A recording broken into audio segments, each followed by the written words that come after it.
Okay, so I apologize for another late video. Excuse me. Um, Basically, I'm taking a lot of classes and I'm in a lot of organizations and I got sick the past 2 days. And I started work this week, so I literally haven't sat down at my computer in almost 3 days, until right now. So this is honestly the first chance I've had to make this video. Um, but this week's topic is clubs and organizations that are male-oriented, such as sports teams and Greek life. Are you part of any? Any you would join or not, and why? Basically, Riley and I are in the same fraternity. We live in different states, but we're in the same fraternity, and we wanted to talk about it basically. So, and I mean, this is a good topic too that doesn't get talked about a lot, but that's how we came up with it. And so it's actually a co-ed fraternity, but the word fraternity does have more male connotations. It means brotherhood. So, yeah. I'm out to a couple people actually, in my chapter, but I'm not out to a lot. It's none of their business, and sorry. There are a few people who have religious views and political views that I don't think they would want to know, and I don't want them to know based on that. So, um, but yeah, there's, especially my chapter, there's a lot more guys in it. At Michigan Tech, actually, the male to female ratio, there's 3 guys for every 1 girl on campus, well, like at the university. So, um, there's a lot more guys in my chapter than there are girls. But yeah, and then for sports,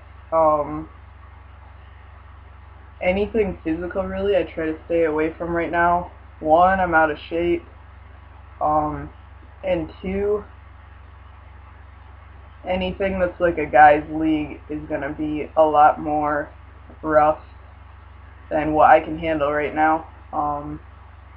Like in slow pitch softball when I played a couple summers ago, I mean, I just can't hit the ball as far as someone whose body is full of testosterone. But I'm getting back in shape, and I'd like to start um,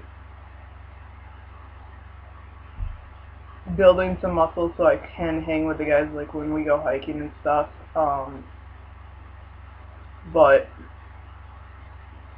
other than that, I don't see myself joining any leagues or sports or anything until I'm on testosterone. And honestly, I don't really have the time anyways, so, but yeah, kind of a everywhere video. But also, really quick about Alpha Phi Omega.